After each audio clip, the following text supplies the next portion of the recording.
Ito po, after po ng ating pagluto ng mga powder, ito po, dito po kami ngayon sa sa aming gulayan. Harvest po namin ngayon. Right, magandang tanghali po mga ka-farmers, at tayo po ay kasalukuyang nag-harvest ng kamatis. Medyo mainit nga lang po, katirik-tirikan ng araw. Yan po, madami ng hinog. Hindi kami nagmamalay, marami na palang mapipitas na hinog. Yan o, nakakatuwa. Ayan po, napakaraming bunga. Katuwa. Huwag naman sanang magmura ng husto. Ayan o.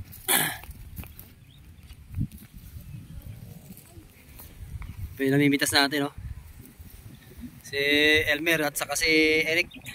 Ayan po. Nabigla po kami, akala po namin konti pala yung hinog. Ay, dami.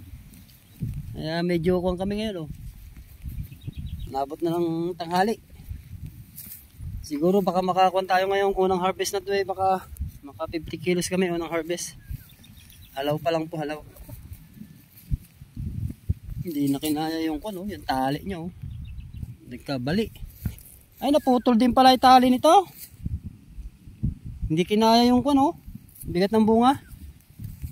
Nakita nyo naman, oh, sa dami ng bunga hindi kinaya. Nabuwal. Tawa.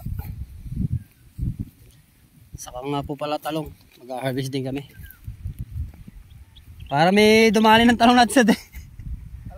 Alal naman itong talong. Mukhang nasingitan po kami ng mababait na wala yung mga bunga sa tabi ng daan. Yung mga tao na yan, hindi magsipagtanim. Ang dami ng bunga, oh.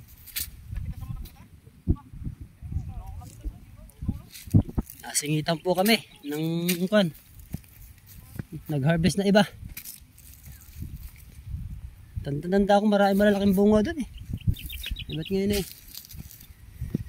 wala. Marates talaga, wala akong masabi. Dami bunga, lalaki, oh. Hindi na kinaya yung kanya, yung balag.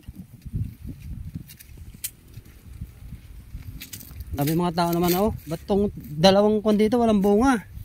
Eh dito naman sa kabila katag bunga, oh. Oh, mukhang may dumaling ibang tao doon sa aming, sa ibang puno ng talong namin. Ito ang gandang bunga, oh. Dahil sabit.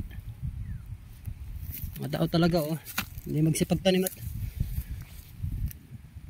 dito ang daming bunga. Doon sa kabila, wala. May dumali. Dahil sabit na panibagong usbong na bunga, oh. Sa aking bulaklak yan, dami, kapal. Ayan, oh. Nakakatuwa lang. Yan, ang dami mga tusok. Yun lang ko namin, kalaban.